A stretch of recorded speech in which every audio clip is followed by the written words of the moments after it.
The next speaker is, sorry, any questions? I can hear the murmurings. Any questions, or should just go on? Okay, we'll quickly jump to the next speaker. He is Victor Mark-Onyegbu. Victor Mark-Onyegbu is a grant lead at Africa No Filter, overseeing grant making and programming in both arts and culture and the media sectors. He was previously regional program manager at the British Council, the senior cultural services officer at the Nigerian Arts Council, and he also worked to ECOWAS. In 2021, he was awarded an honorary doctorate of international relations by the West African Union University.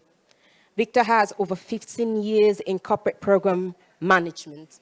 Can we please welcome Victor Mark-Onyegbu? Thank you.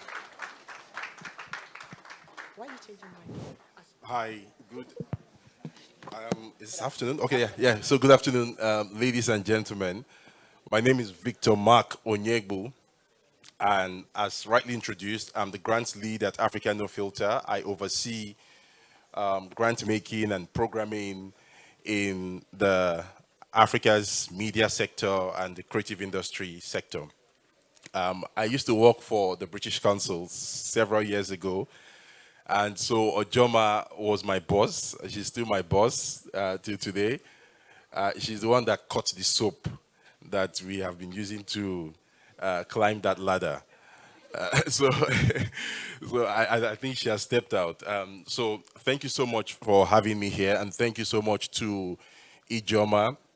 It's been quite a journey putting this together over the years and sort of bootstrapping in many instances. And I'm happy to see that organizations are beginning to support in huge ways, including my organization. We saw the wonderful work that she's doing, and we are happy to be associated with this platform. I want to speak to you Ojoma has done a great job, right? She has done practically everything. We can as well just say the closing prayers here and go home, because Ojoma has made the job easier for me. She has talked about mission-led organizations and what our sentiments are in terms of how we choose to fund. I think my slides can come up now, so I can speak from the slides, but I would like to sort of say a few things about my organization first, Africa No Filter, and after that introduction, I can then tell you why I am here. You see two frames in front of you, right? And the frame to the left and the frame to the right represent the same continent. The question is, as filmmakers, as TV producers, as content creators, as storytellers, where is your attention? Your content falls under what category? Which of the frames have you decided to pitch your tent with? Is it the one on the left or the one on the right? Interestingly, both frames are true. There's poverty, there's disease, there's corruption, there's bad leadership in Africa, but it's not an African thing, right? It's not an African thing. And as you have corruption, diseases, and bad leadership and what have you, you've also got opportunities on the other side. You've got happy people on the other side. You've got innovation, right? And so it's about what your objectives are. Your objectives determine what frames that you put on. And your films is either going to say frame 1 or frame 2, right? And so this is a question to open up the session.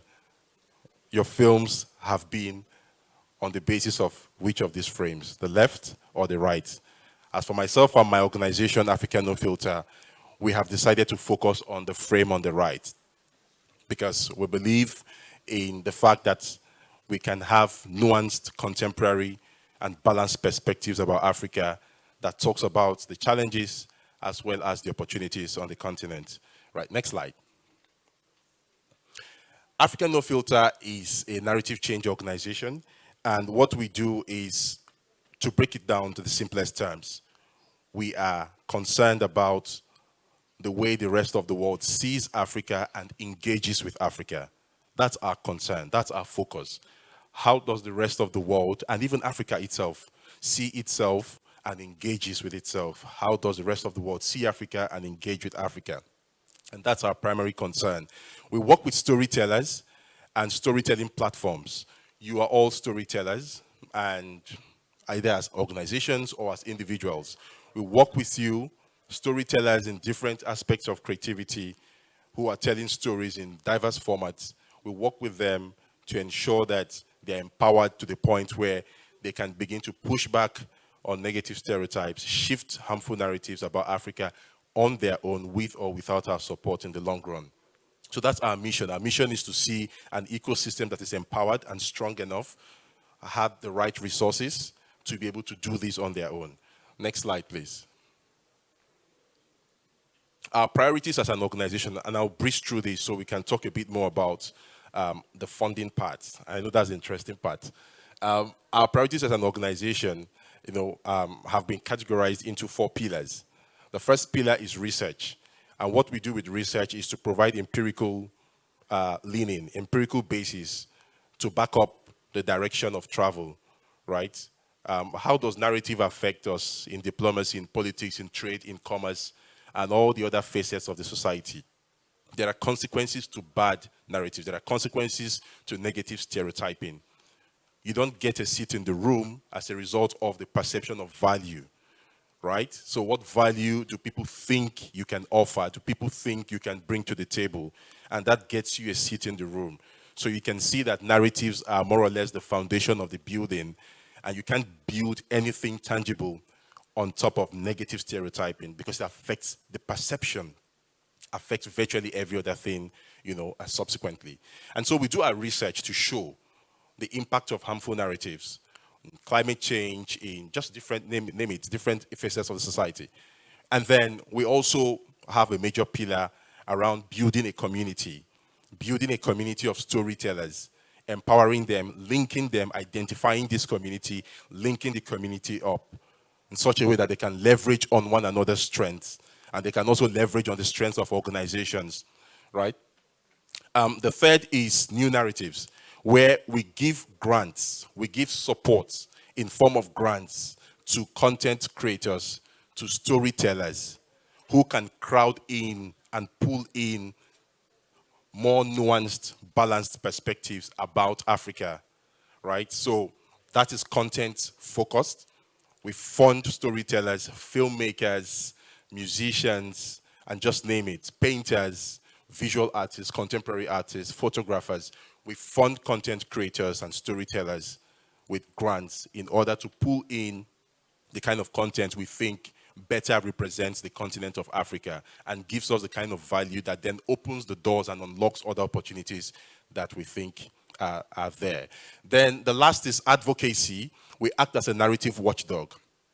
And a very strong motivation for us is the fact that there needs to be an institution out there who can point fingers at good practice and also call out bad practice.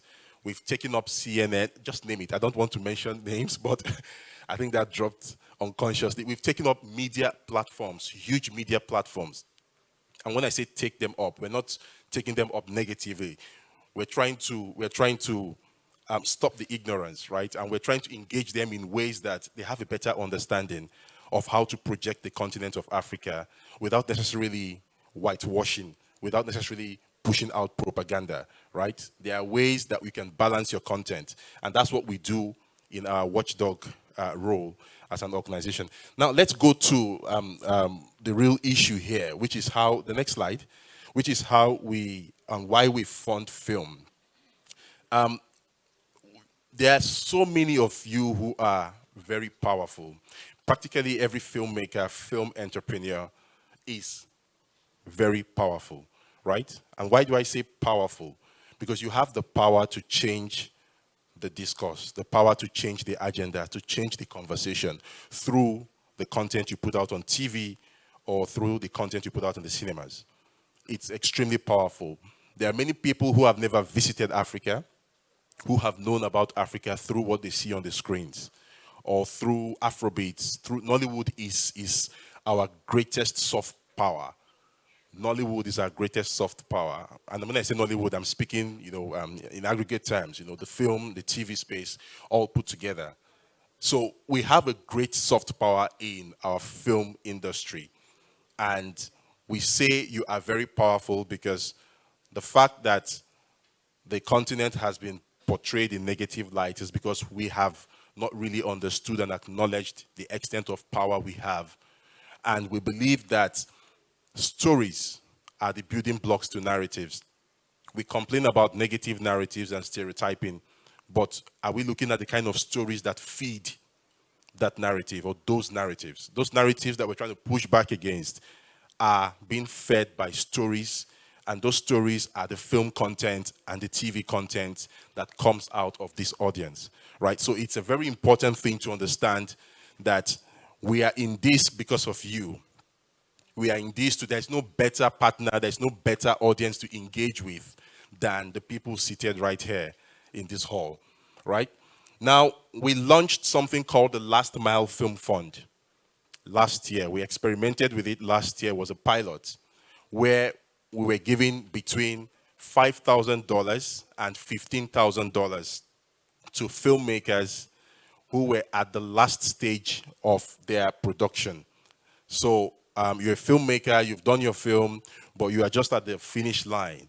At the last stages, you want to do some marketing, you want to do some sound, some technicals, and you've run out of cash, you've run out of money. And we are an organization that steps in at that point. So we don't do the developmental stage and the production, but our focus is on the post-production. We come in to fund, and for short films, they get between $5,000 and $10,000. And for feature-length films, whether it's fiction or non-fiction, the value is up to $15,000. We started this last year, and I've written out just a few of the criteria that we look out for. First, the stories have to be compelling.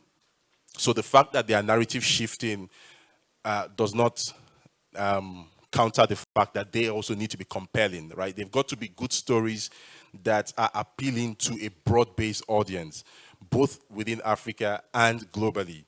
But they've got to be narrative shifting. So they've got to be pushing back on a stereotype. What stereotype are you addressing through your film? How are you shifting narrative through your film, right? And so understanding how to navigate the intricacies of doing a compelling story and also doing a story that shifts narratives then qualifies you for this fund. We also need, it's applicable to short and feature-length fiction, documentary, animation films. It's got to be in the final stages of production. I've said that before, including post-production activities like editing, visual effects, sound mixing, dubbing, marketing, distribution, and so on. Then you've got to have evidence of other sources of funding. If what you need to do in your post-production stage costs you $20,000 and we are giving you $15,000, then you've got to show us evidence that you're able to get $5,000 or you've got commitment from some other funders or some other commercial entities to fund you to the tune of $5,000. Then it gives us the confidence to go ahead and conclude our transaction with you, because we know that ultimately whatever you're doing is going to hit the screens, right? If you want to shift narrative through the contents that are on the screens, then you've got to do content, and we've got to go through the process of making sure that those content get to the screens. It gets to be seen by eyeballs. And if it's not seen, then people do not engage with it. Then it doesn't shift perceptions and understandings of people, right? So that's the reason. We're not being very stringent for no reason. The reason we are being this stringent is that we want to ensure that in the final analysis, people get to see your films. And it is by the seeing that the engagement starts. When they see your films, then the conversations commences from there. Now, it's open to filmmakers based in the continent and in the diaspora. There are huge diaspora communities of Africans. If you go to London, go to United States, Atlanta, right? You've got Nigerians, you've got Africans who are doing a great job outside of the continent, who are telling stories of the continent from their respective locations. The fund is also open to them. I believe I've not missed anything out. One very important thing is that there's got to be competence. You've got to show competence through your application. I think Ojoma mentioned that. It's part of the skills. You've got to show competence through application that you are able to do this. And part of that could mean your track record. Have you done a film before? Have you been nominated for awards? Have you been acknowledged by the industry in some way, in some shape or form? Even if you haven't, have you worked with production teams, with crew that have done groundbreaking activities? So these are all pointers that can aid your application. But basically, we want to see something that speaks to your capacity to do what you're doing. And then you've also got to submit a rough cut. You've got to show us something that shows that you've done something at the pre-production and the production level. There's got to be something we can see that gives us confidence that this is not just talk and not just pictures, but something we can watch, no matter how short it is. Then that strengthens your application, right? So I'll stop here. I don't know the timer. I don't know how much time I have. I was told there's a timer here, right? Okay. Okay, 48 seconds. All right, so I'm going to stop here. But basically, I don't know if we'll have time for questions, but I'll leave you with the last words that there's a lot of power in your hands. And we as an organization, like Ojoma said, we are narrowly focused and selfishly focused on our mission of shifting narratives. And so you might have wonderful film projects, but it doesn't meet our criteria. But if it meets our criteria, I invite you to submit an application. It runs throughout the year, from January to December every year. So it's pretty much open all the time. We're going to announce that of 2024 very soon. Some of the faces you saw in one of the slides were some of the people who have benefited from this fund last year. We're going to compile the list of those that are benefiting this year, and we'll publish it on our website as well. And then we'll make announcements for the commencement of applications for next year. So please feel free. My email, I can give you my card. You can always get in touch for more details. Questions? I can see a hand there. Okay.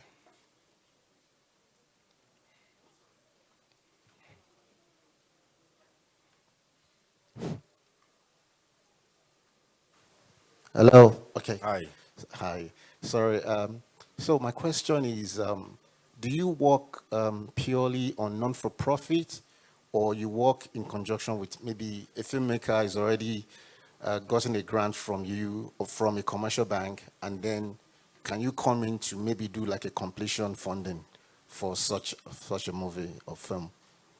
Okay, thank you for that question. Do I take 2, 3 questions and then I'll just provide answers to this?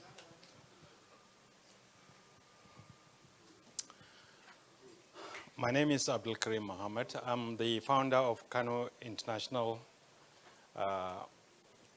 Film Festival, and it deals with indigenous languages. So my question to you is, if you are redressing the narratives that are negative towards the continent, we are gathering people that are coming across from the continent. Like this year's, this thing that is scheduled for this November, we already have 21 countries that are going to be in attendance. And if you offer such monies, could there be the possibility for you to address the participants in Kano? Because this is Lagos-based, and it's not everybody from there that can afford to be here. So can you afford to go there to sell this gospel so that we can be able to key into it? Okay, let me just answer those 2 questions first. Thank you so much, sir. And thank you, the other gentleman who started it.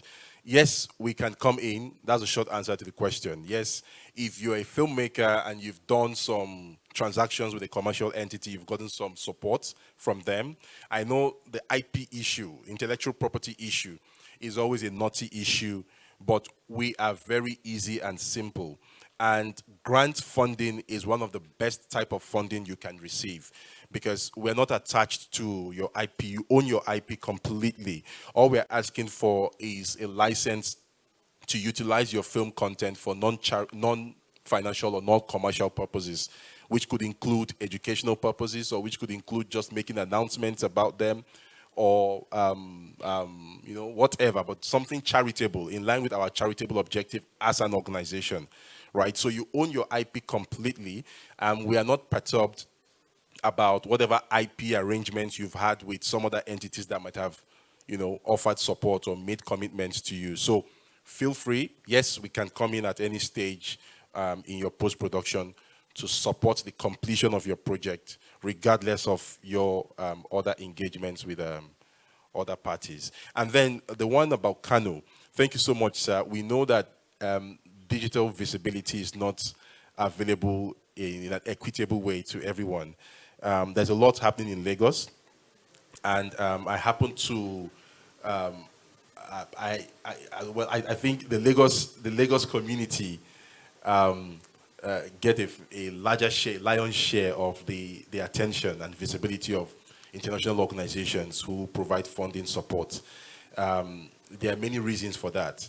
But on a few occasions, I've had cause to travel to Abuja. I've not gone as far as Kano, but that might be something we want to consider. But I've gone as far as Abuja, advocating for our mission and speaking about our opportunities and how Nigerians can key into those opportunities, same as some other African countries as well. But our activities tend to be centered around the economic capitals or political capitals of Africa. When I go to Kenya, I'm usually in Nairobi. When I go to South Africa, I'm usually in Johannesburg or Cape Town. I think it's just the way things are designed. A lot happens within those spaces, and so it's very difficult sometimes to pull yourself out into further distances. But of course, we can speak to your audiences digitally, virtual meetings. If that function is made available, we can have take advantage of that in places where we can go physically. Yeah. Okay. Good morning. Morning, sir. My name is, I am Professor Ralph Akinfeleye. I want to now tell you that there are over 200 journalism and mass communication institutions in Nigeria at the university level, at the polytechnic level, at the monotechnic level, and similar institutions. I was also wondering whether you have any linkages or partnership with them. If you don't, how do you go about it? Thank you. Thank you so much, sir. Speaking for journalists and the media sector, yes, we do have partnerships. We have partnerships, and besides the partnerships that we do have, when you look at, we've got over 230 organizations and individuals, storytellers, comprising journalists, editors, filmmakers, and so on, who have received grants from Africa No Filter, running into millions of US dollars. And we do this annually, right? So we have a litany of platforms, journalistic platforms, and individual journalists that we've gone into partnerships with. But very importantly, in order to respond, and I'll say this very quickly because my time is up, in order to respond to the needs that we saw in our research, that African media are most likely, showing content about the continent that they got from global media brands and global media platforms as against indigenous content that comes from us, right? And we saw that there was a need to step into that space. And we established an organization called BIRD. It's Africa's first storytelling platform that churns out content that is balanced and nuanced and contemporary about the continent. And so through BIRD, which is our media agency, we get in partnerships with journalists and other media platforms. And so you might want to check us out and see the operational models for our media agency, and then we can get talking from there. But the short answer to your question is yes, and we do this across the continent. Yeah. No more questions? All right, I'll draw the curtain here, and I'll just invite you to our website, africanofilter.org. And there you would see more details about the film funding opportunities and several other funding opportunities to other creative endeavors outside of the film industry. Right? Thank you so much. I'll still hanging around. In case you have questions you were not able to ask, you can ask me. I'll be sitting right there. Thank you so much, and good to have you. Thank you very much, Dr. Victor Mark-Onyegbu. Please, a round of applause for him once again. Indeed, showing us where the money is. And I think borrowing from the previous speaker, or the speaker before Victor Mark, Ojoma, by any chance, Mr. Victor, do you also have €50 in your pocket? Y'all should be asking. All right. As you can tell from the tone,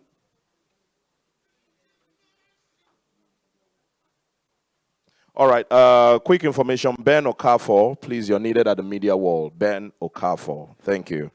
So like I said, if you had followed or if you have been following the first two speeches we've been having, you could tell or you can tell that we are actually going where the money is. I think as industry folks, we've done quite well when it comes to the creative. We've done quite well when it comes to the technical. I think it is time for us to get the finance right. Hence the discussions we're having.